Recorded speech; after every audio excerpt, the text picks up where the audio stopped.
A video has emerged of a Silicon Valley CEO. He's the CEO of Solid 8, which I think is an online security company. Doesn't matter, but his name is Michael Lofthouse. And this video is pretty disturbing because as he was in Carmel at a really fancy place that I would love to experience one day called the Bernardus Lodge, he decided to say some pretty terrible things in a rant to a group, the Chan family specifically. So just want to give you guys a warning. The language is disturbing, it's disgusting, but there is a point in covering this, so let's take a quick look. Yeah, say that again. Oh, now you're shy? Say it again. Say it again. Now you're shy? What's wrong with you, man? Say it one more time. I'm sorry, you need to leave. Yeah, you need to leave. That is not appropriate. You need to leave now.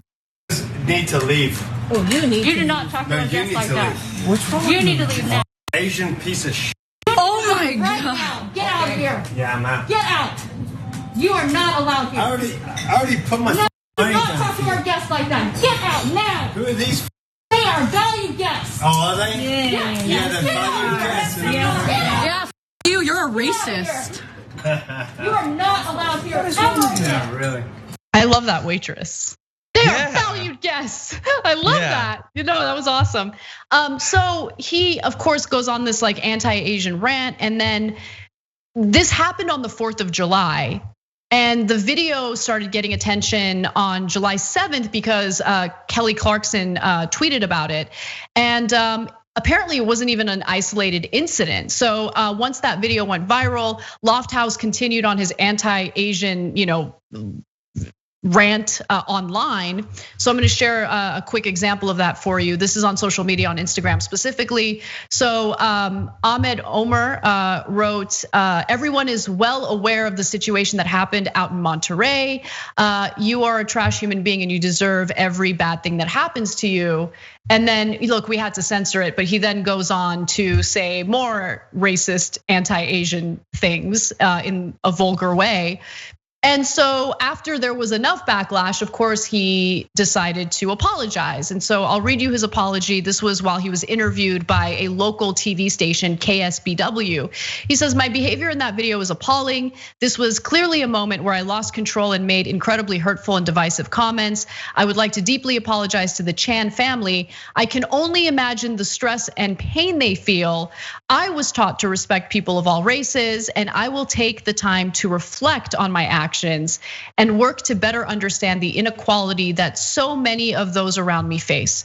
So look, I get annoyed at people who think Silicon Valley is like some progressive utopia and that these are all like super left wingers. They're not.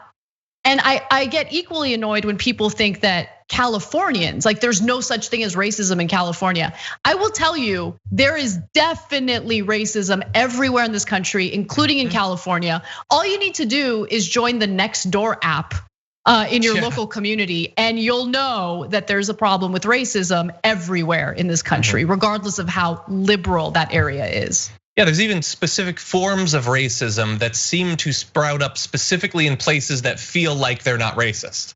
Like we've moved past that, we're good, and then dark stuff is coming down the road after that in terms of their behavior. Yeah, watching that guy, his excuse that he lost control. So only control was stopping you from doing that previously, from shouting slurs and talking about Trump having sex with them and stuff like that. But what I find interesting is that over the past few months, we've had different sorts of outbursts. Usually, sometimes about race, about masks and things like that. You have the people who clearly have mental illness. It's being sort of flavored by this stuff, but these are people who have obviously mental problems. You have the like, I feel threatened guy. The like, I'm freed up to be this aggressive meathead or whatever.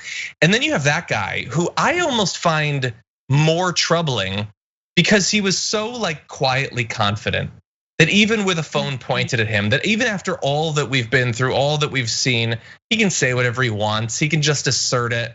It's fine. He's still better than all of these people. Like the meathead is totally out of control. But this guy, he thinks that he's the slickest thing ever. as he is being filmed shouting racial slurs and swears at a family that's just trying to have a meal. No, and by the way, after the fact, he goes on social media and just repeats some of that disgusting rhetoric. Well, look, he is, again, from Silicon Valley, a Californian. And so one other person had some thoughts about race issues in California, and that's Peter Navarro. So Peter Navarro works in the Trump administration, and he, in a very strange way, felt the need to talk about how we've conquered racism in this country. And so let's hear his argument and see if it's persuasive. My awakening on the race issue was when I was 8 years old in a Woolworths store in West Palm Beach, Florida, when I walked over and I took a drink from the colored water fountain because I wanted to see colored water. And this woman came up to me and just gently said, "You can't drink from that." And I go, "Why?" She says, "That's for colored people." And it was like, oh yeah, I'm 8 years old, and that didn't make any sense to me. And so none of this racial divisions have made any sense to me. And I'm a Californian. We don't see race out there. So it's like I live my life in a race blind world, and it troubles me. It troubles me that we have so much of this discussion when in fact we've got real problems in this country. I thought he was going to pull Leon Cooperman there. It troubles me. That was so ridiculous. He's, by the way, not a Californian. He, by the way, like we showed you, like there are race issues throughout this country, and California is not some like racism-free utopia.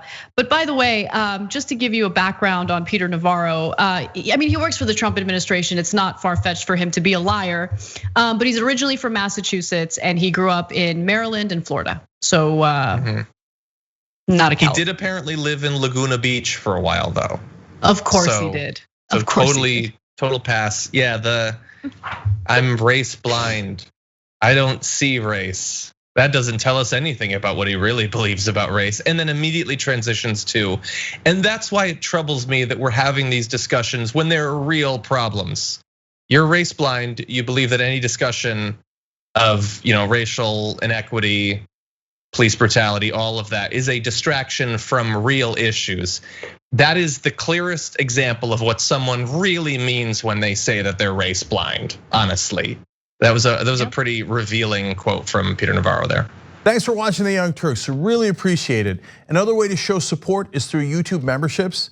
You'll get to interact with us more. There's live chat emojis, badges. You've got emojis of me, Anna, John, JR. So those are super fun. But you also get playback of our exclusive member-only shows and specials right after they air. So all of that, all you gotta do is click that join button right underneath the video. Thank you.